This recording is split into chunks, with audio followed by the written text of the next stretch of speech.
পশ্চিমবঙ্গ সরকারের উদ্যোগে নারীর আর্থিক ও সামাজিক উন্নয়নে 2021 সালের আগস্ট মাসে চালু হয়েছিল লক্ষ্মীর ভাণ্ডার প্রকল্প। মুখ্যমন্ত্রী মমতা বন্দ্যোপাধ্যায়ের চিন্তাধারা এই প্রকল্পটি সমাজের আর্থিকভাবে দুর্বল মহিলাদের সহায়তা করার জন্য তৈরি। এর মূল লক্ষ্য ছিল নারীদের স্বনির্ভর করে তোলা এবং পরিবার পরিচালনায় তাদের অর্থনৈতিক অবদান নিশ্চিত করা। শুরু থেকেই লক্ষ্মীর ভাণ্ডার রাজ্যের মহিলাদের কাছে অত্যন্ত জনপ্রিয় হয়ে উঠেছে। প্রকল্পের সূচনা এবং আর্থিক সুবিধার পরিমাণ। লক্ষ্মীর ভাণ্ডার প্রকল্পটি চালুর সময় থেকেই বিভিন্ন শ্রেণীর মহিলাদের জন্য আলাদা আর্থিক সুবিধার ব্যবস্থা করা হয়েছিল। সাধারণ শ্রেণীর মহিলারা প্রতি মাসে 500 রুপি ভাতা পেতেন। তফসিলি জাতি এসসি এবং তফসিলি উপজাতি এসটি মহিলারা প্রতি মাসে 1000 রুপি পেতেন। এই অর্থ মহিলাদের জন্য স্বনির্ভরতার এক নতুন দরজা খুলে দেয়। অনেকেই এই ভাতা ব্যবহার করে ছোট ব্যবসা শুরু করেন, কেউ সংসারের অতিরিক্ত খরচ চালাতে সক্ষম হন। ভাতার পরিমাণ বৃদ্ধি।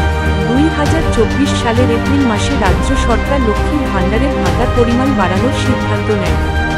নতুন ঘোষণার পর ভাতার পরিমাণ হল: সাধারণ শ্রেণীর মহিলাদের জন্য মাসিক 1000 রুপি, তফসিলি জাতি এবং উপজাতির মহিলাদের জন্য মাসিক 1200 রুপি।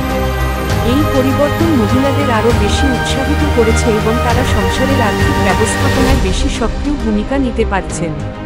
তালিকা থেকে নাম বাদ পড়ার কারণসমূহ। সাম্প্রতিক সময়ে দেখা গেছে, কিছু মহিলার নাম প্রকল্পের সুবিধাভোগী তালিকা থেকে বাদ পড়েছে। এর পেছনে বেশ কিছু কারণ রয়েছে। নিম্নলিখিত কারণগুলো প্রকল্প থেকে নাম বাতিল হওয়ার জন্য দায়ী। 1. ভুয়া নথিপত্র জমা দেওয়া। কিছু মহিলার বিরুদ্ধে অভিযোগ উঠেছে যে তারা ভুয়া জাতি শংসাপত্র বা অন্যান্য নথি জমা দিয়ে ভাতা পেতে চেষ্টা করেছেন। প্রকৃতপক্ষে এই ধরনের ভুয়া নথির মাধ্যমে প্রকল্পের সুবিধা গ্রহণ আইনত অপরাধ। এ কারণে তাদের নাম প্রকল্পের তালিকা থেকে বাতিল করা হয়েছে। 2. একাধিক ব্যাংক অ্যাকাউন্ট ব্যবহার। নিজের নামে একাধিক ব্যাংক অ্যাকাউন্ট ব্যবহার করে একাধিক সরকারি প্রকল্পের সুবিধা গ্রহণের প্রবণতা দেখা গেছে। বয়স এমন মহিলাদের নামও বাতিল করা হয়েছে কারণ এটি প্রকল্পের শর্তের পরিপন্থী। 25 বছর। কিন্তু দেখা গেছে, অনেক কম বয়সী মহিলা ভুয়া নথি জমা দিয়ে সুবিধা পাওয়ার চেষ্টা করেছেন। তাদের নামও বাতিল করা হয়েছে। 4. জয়েন্ট ব্যাংক অ্যাকাউন্ট ব্যবহার। এই প্রকল্পের অন্যতম শর্ত হল নিজস্ব ব্যাংক অ্যাকাউন্ট থাকা বাধ্যতামূলক। যেসব মহিলার নিজস্ব ব্যাংক অ্যাকাউন্ট নেই এবং জয়েন্ট অ্যাকাউন্ট ব্যবহার করেছেন, তাদের নাম বাতিল করা হয়েছে। 5. অসম্পূর্ণ কেওয়াইসি। ব্যাংক অ্যাকাউন্টের কেওয়াইসি নো ইয়োর কাস্টমার প্রক্রিয়া সম্পূর্ণ না থাকলে ভাতা সাময়িকভাবে বন্ধ হয়ে যাচ্ছে। তবে কেওয়াইসি আপডেট করার পর আবার সুবিধা চালু হয়। তালিকায় পুনরায় নাম যুক্ত করার উপায়। আপনার নাম যদি তালিকা থেকে বাদ পড়ে, তবে কিছু সহজ ধাপ অনুসরণ করে পুনরায় তালিকাভুক্ত হতে পারবেন। 1. সঠিক নথিপত্র জমা দিন। ভুয়া নথি ব্যবহার করবেন না।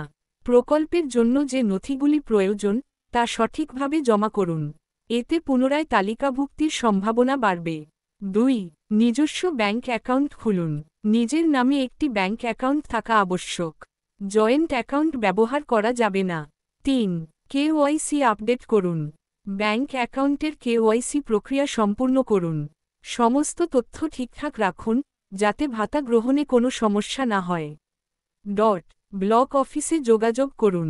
যদি কোনো সমস্যা হয়, তবে নিকটস্থ ব্লক অফিসে গিয়ে সমস্যার সমাধান করুন।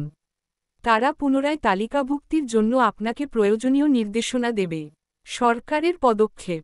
রাজ্য সরকার প্রকল্পের কার্যকারিতা বজায় রাখতে এবং প্রকৃত সুবিধাভোগীদের নিশ্চিত করতে কঠোর নজরদারি চালাচ্ছে।